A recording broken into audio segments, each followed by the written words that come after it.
The book of meditator का ये सूत्र कहता है, meditator knows that nothing exist outside the present moment. He sees nothing outside the now. He knows that everything happens only in the eternal moment of now. He accepts the present moment fully and lets the happening happen.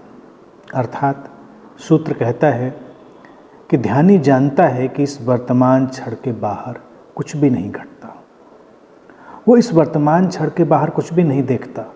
वो जानता है कि सब कुछ वर्तमान के इस शाश्वत क्षण में ही घटता है. वो इस वर्तमान क्षण को पूरी तरह स्वीकार करता है और जो होता है उसको होने देता है. Living in the now, eternal moment of now, वर्तमान के शाश्वत क्षण में जीना, यही ध्यानी की जीवन शैली है. ध्यानी की जीवन जीने की कला और कुछ भी नहीं, केवल वर्तमान में जीना. सूत्र कहता है कि ध्यानी इस चीज़ को जान चुका है कि वर्तमान क्षण के बाहर कुछ नहीं है. जो कुछ है वो यहीं घटता है. इसीलिए वो इस वर्तमान क्षण को पूरी तरह स्वीकार करता है और जो होता है उसको होने देता है. तो बात इतनी साधारण सी है, लेकिन जीवन को बदलने वाली भी है. वर्तमान के सिवा और क्षण होता ही कहाँ है किसी के पास. हम केवल वर्तमान में ही तो होते हैं. जो अतीत था वो उस क्षण का वर्तमान था, अब स्मृति है. जिसको हम भविष्य कहते हैं वो उस क्षण का वर्तमान ही होगा, वहाँ पर कोई भविष्य नहीं होगा. वर्तमान एक सतत दशा है हम जिसमें बने रहते, उसके बाहर होने का कोई उपाय नहीं. ये बात देख लेता है साधक, आश्वस्त होता है, रिलैक्स होता है, विश्रामपूर्ण होता है. क्योंकि फिर तो चिंताएं गिरती हैं.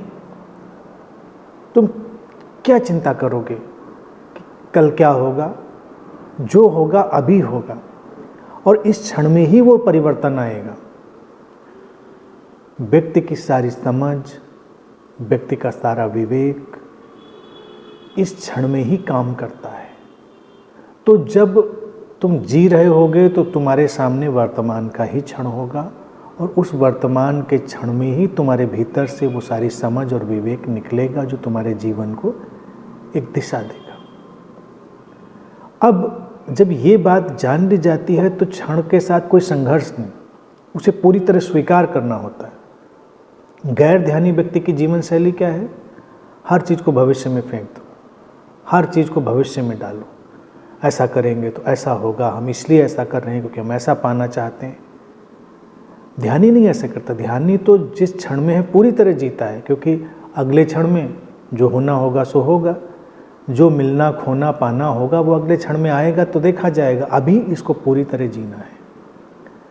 इस पूरे स्वीकार से जीने में जीवन की गुणवत्ता बदल जाती है. और स्पष्ट है कि इस श्रृंखला में जब अगला क्षण घटेगा तो वो इस क्षण के कारण और समृद्ध भी होगा, क्योंकि ये क्षण पूरा जिया गया है, अपनी पूरी तीव्रता पूरी शक्ति इसमें डाली गई है, पूरे प्राण डाले गए हैं. तो क्षण रूपांतरित हुआ है.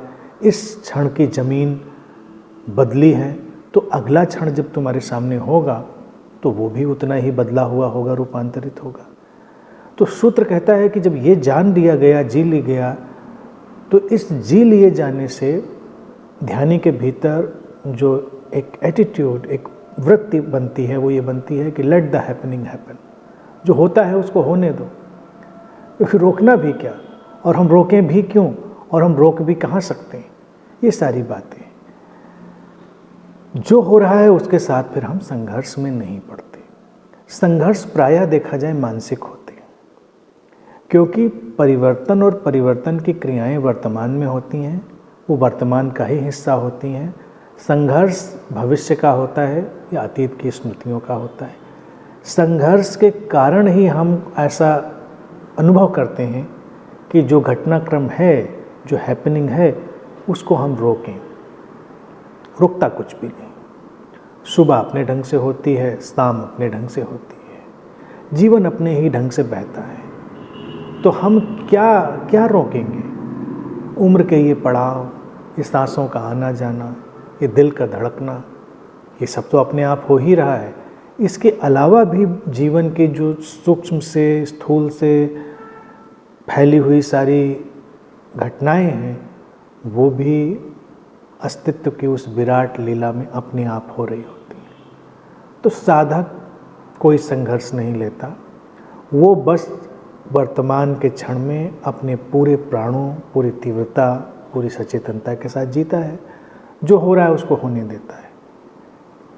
इसका असर क्या होगा कि वो परिणामों से दूर हो जाता है। जो परिणाम अस्तित्व लाएगा सो लाएगा, परिणामों से उसे, रिजल्ट से उसे उलझना नहीं है।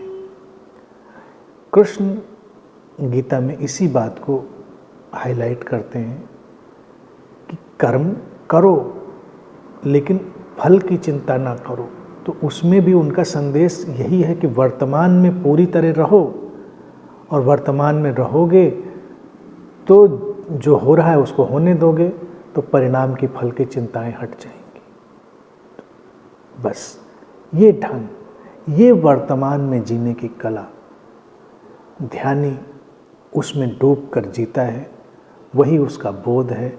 और उसी की एक अखंडित धारा, अनब्रोकन जो फ्लो है, वही इनलाइटनमेंट है, वही बोध है। इनलाइटनमेंट या बोध और कुछ भी नहीं है वर्तमान में सतत जीने के सिवा। ध्यानी उस जीवन शैली में आ रहा है, और जैसे ही वो अनब्रोकन वे ऑफ लाइफ बनेगा, वो इनलाइटनमेंट को उपलब्ध होगा। अभी कभी वो जी पाएगा, कभी नहीं जी पाएगा, लेकिन जैसे जैसे समझ गहरी होगी, जैसे जैसे जीवन शैली वो आत्मसात करता जाएगा, वैसे ही बोध की जो सहजता और स्पष्टता है उसके भीतर प्रकट होती चली जाएगी।